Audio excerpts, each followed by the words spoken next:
Bueno, chicos, bienvenidos a esta segunda clase de instrucción del Laboratorio de Química General. En este caso vamos a trabajar para la segunda experiencia de laboratorio con lo que son ácidos, bases y buffers.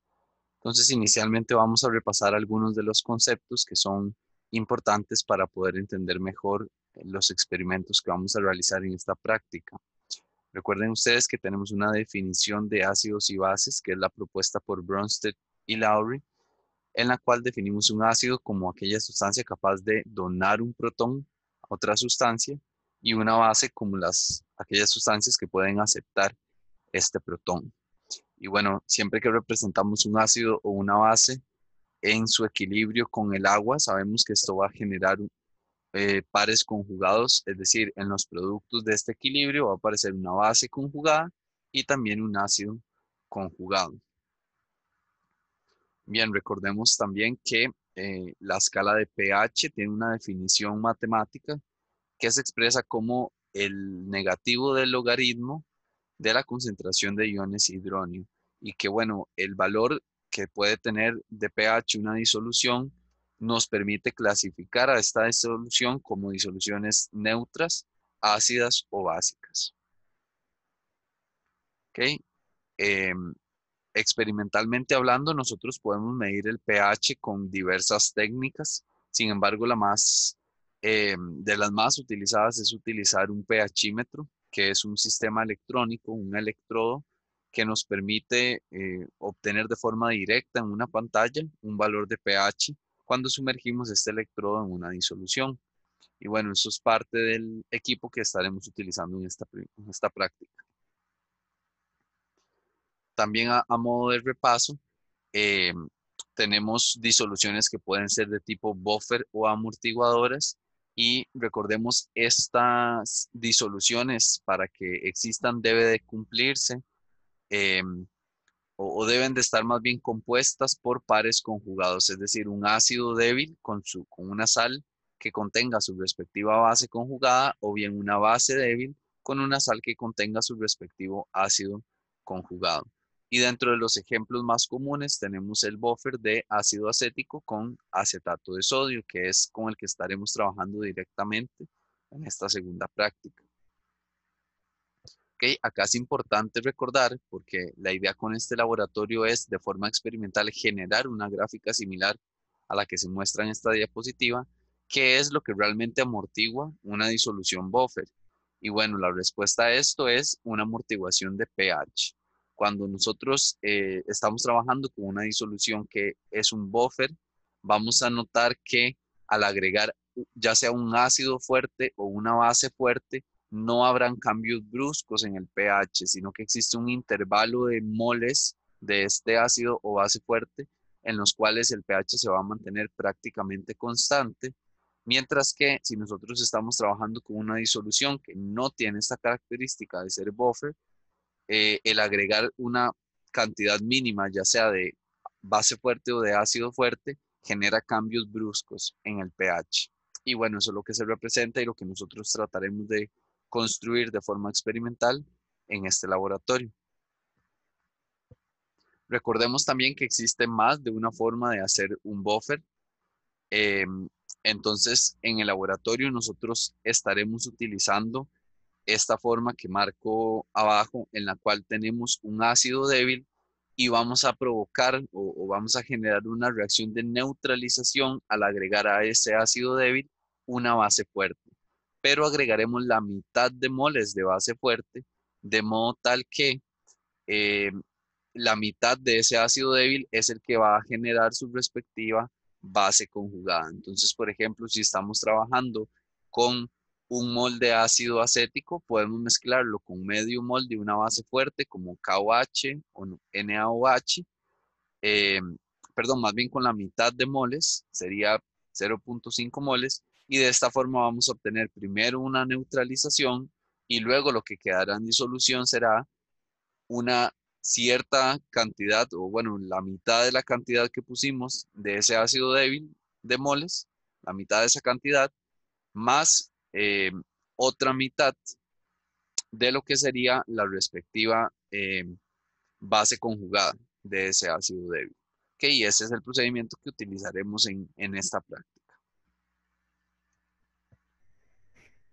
Bien, y finalmente el último concepto que va a ser muy importante para nosotros es recordar que existen reglas ácido-base para determinar cuál es el pH de una disolución que contiene una sal, ¿verdad? Porque sabemos que las sales pueden contener aniones o cationes que corresponden a ácidos conjugados o bases conjugadas eh, de especies que se pueden hidrolizar con agua. De modo que seguimos estas reglas para predecir cualitativamente cuál va a ser el pH de una disolución. Entonces, si tenemos un anión, que es la base conjugada de un ácido fuerte, por ejemplo, acá estamos hablando del cloruro, que proviene de HCl, este no afectará el pH. Es decir, cuando tenemos una sal que contiene el ion cloruro, este ion cloruro no se hidroliza y por lo tanto no afecta el pH. Mientras que cuando tenemos un anión que es base conjugada de un ácido débil, por ejemplo, pensemos en una sal que contiene el acetato, este va a causar, o esta sal disuelta, va a causar que esa disolución aumente su pH, es decir, se vuelve más básica. Y esto es debido a la hidrólisis de ese anión de acetato. Tenemos también el escenario con cationes, por ejemplo, cuando un catión es el ácido conjugado de una base débil, o bueno, más bien tenemos una sal donde el catión es ácido conjugado de una base débil, por ejemplo, una sal que contenga al catión amonio, lo que va a suceder en este caso es que esa disolución disminuye su pH, ¿verdad? Con respecto a 7. Y finalmente podemos tener cationes que son ácidos conjugados de bases fuertes. En este caso hablamos de cationes como sodio o potasio y las sales que contengan a estos cationes, de parte de ese catión no habrá una afectación al pH. Entonces la idea con esta práctica será también ilustrar estas reglas de forma experimental haciendo mediciones reales del pH de distintas disoluciones de sales. Bien, entonces en el resto de la presentación lo que ustedes van a poder observar o lo que vamos a ver es nuevamente las partes que deben de colocarse en la libreta. El formato que se hará para la libreta de esta segunda semana es el mismo que utilizamos para la primera semana. Entonces yo acá les voy detallando las distintas secciones con la información que cada una de estas debe contener empezando con los objetivos. Bueno, estos son los 3 objetivos que tendremos para esta práctica.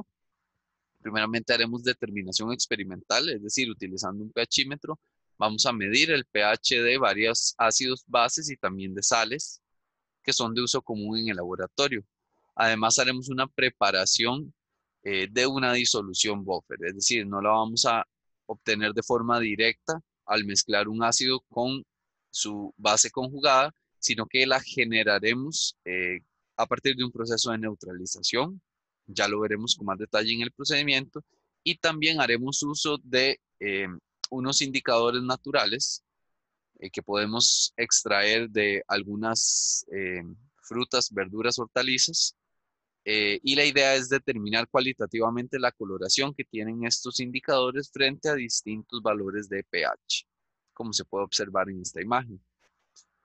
Bien, con respecto a lo que es la sección del cuadro de constantes, vamos a utilizar el mismo formato que la vez pasada.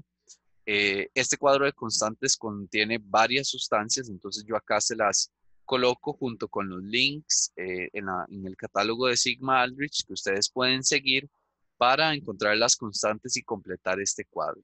Este cuadro entonces debe de contener al ácido nítrico, al ácido acético, también hidróxido de sodio, también va a contener las constantes del amoníaco, de un indicador llamado fenoftaleína. Y bueno, ustedes se encargarán también de buscar estas otras sustancias. Ahí les aporto, como se ve en la diapositiva, el nombre en inglés para que se facilite la búsqueda en Sigma. Eh, y bueno, estas sustancias también debemos de conocer sus constantes para esta práctica. El procedimiento, nuevamente viene un procedimiento ordenado en pasos que consta de parte A, parte B, parte C y también parte D. Este procedimiento debe venir en su libreta.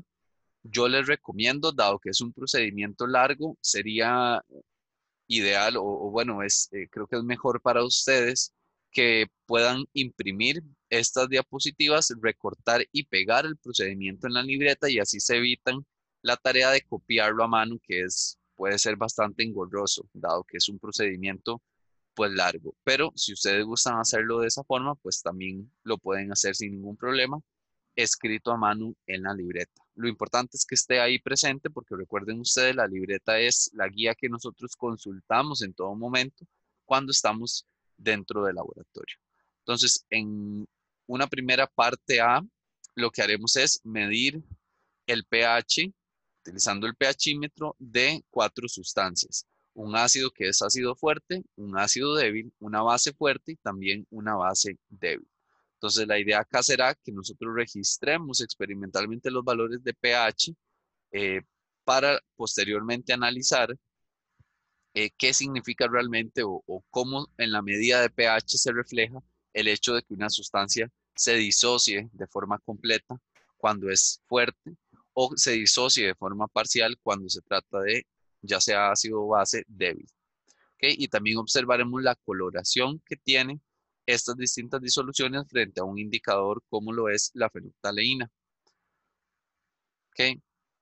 En este caso, chicos, para lo que es cuadros experimentales, esta presentación la organicé como cada procedimiento con su respectivo cuadro, que es donde anotamos los resultados experimentales. Sin embargo, recuerden ustedes que cuando estamos haciendo la libreta, copiamos primero todo el procedimiento y posteriormente en la sección que se llama sección experimental, colocamos los cuadros. Yo acá otra vez les ayudo un poco con el formato de los cuadros. La idea es que ustedes realicen cuadros que se vean como estos que muestro acá, que les coloquen un título adecuado, muy importante. Recuerden que este título debe indicar de forma explícita qué es lo que se midió y cómo se midió. Y bueno, acá ya ustedes tienen el formato que pueden utilizar. Igualmente con estos cuadros, la recomendación es recortarlos y pegarlos en la libreta de forma ordenada o bien hacerlos a mano utilizando una regla y procurando dejar un doble renglón para cada fila del cuadro y así tenemos espacio para tachar si es necesario. Recuerden que eso siempre es un detalle importante. Entonces, en la parte B de este procedimiento, lo que haremos es también mediciones de pH, pero en este caso con disoluciones que contienen sales. Vamos a utilizar estas 4 sales. Vean que estas sales son ejemplos de sales que en teoría están compuestas por aniones y cationes, primeramente, que no se hidrolizan.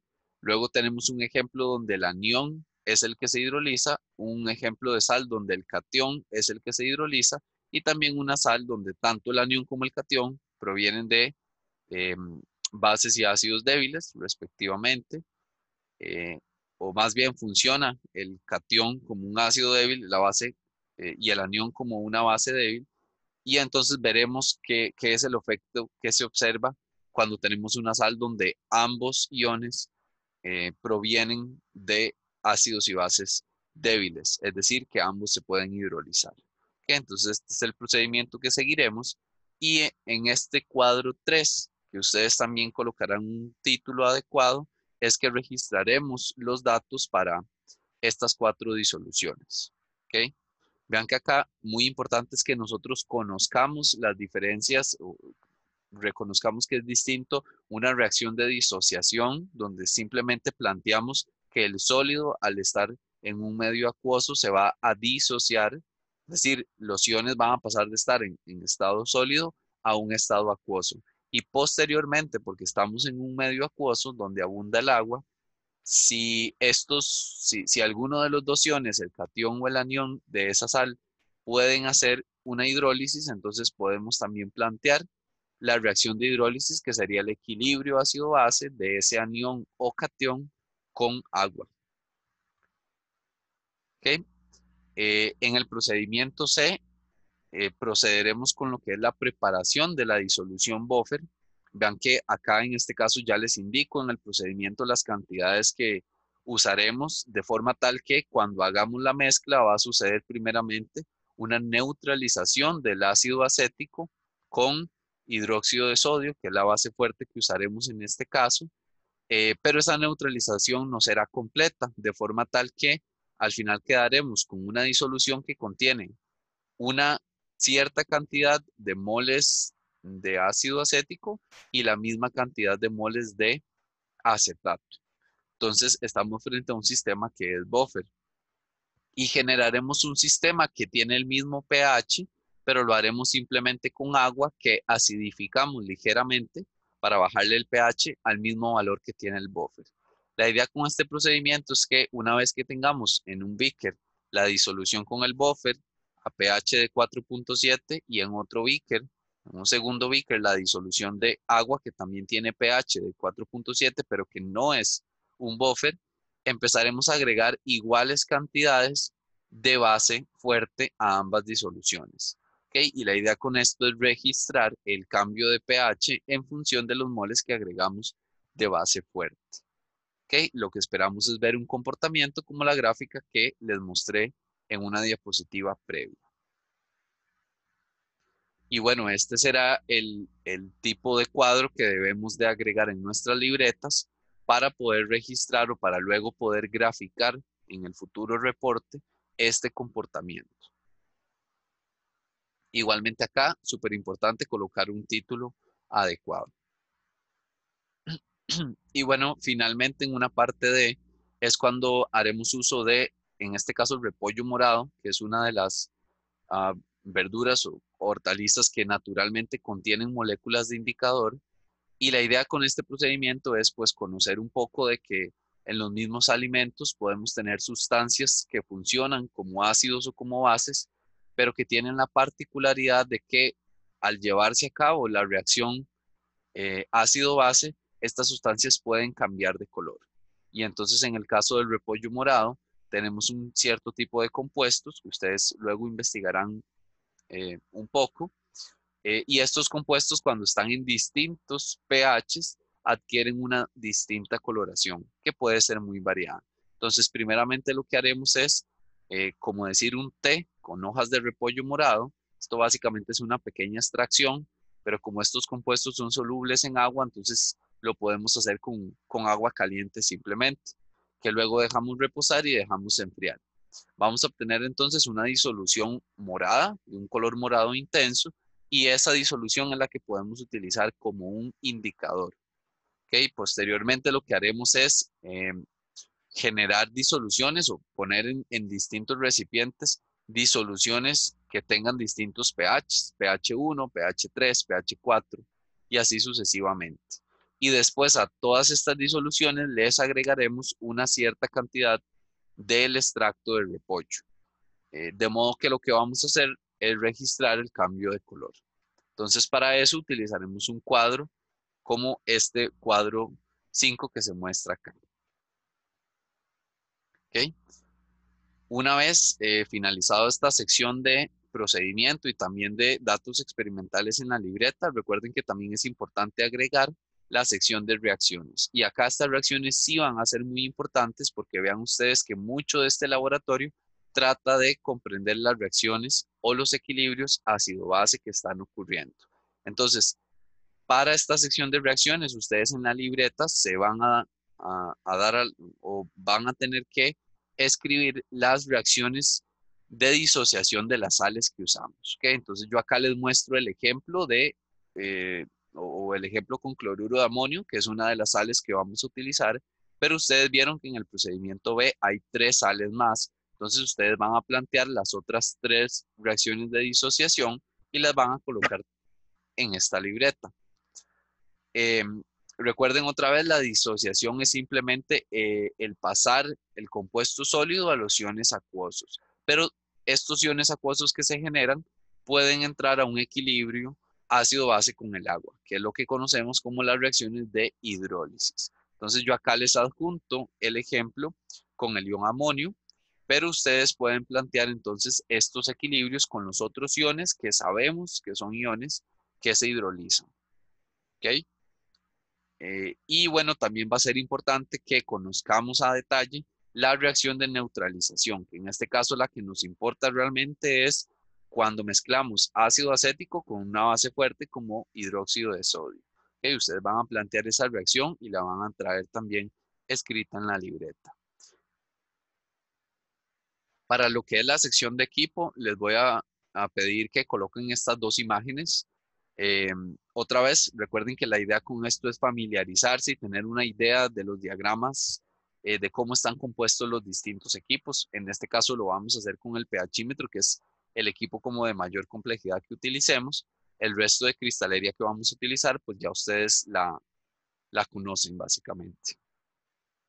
Y bueno, finalmente, chicos, recuerden que la sesión de laboratorio siempre inicia con un quiz corto de aproximadamente 10 minutos o incluso menos. Y en este caso, para este quiz, lo que voy a evaluar son las reacciones de disociación, hidrólisis y neutralización que ustedes previamente colocaron en su libreta. ¿Ok? Entonces, nuevamente, es súper importante que ustedes tengan conocimiento y tengan claridad en que sepan diferenciar también entre estos tipos de reacciones.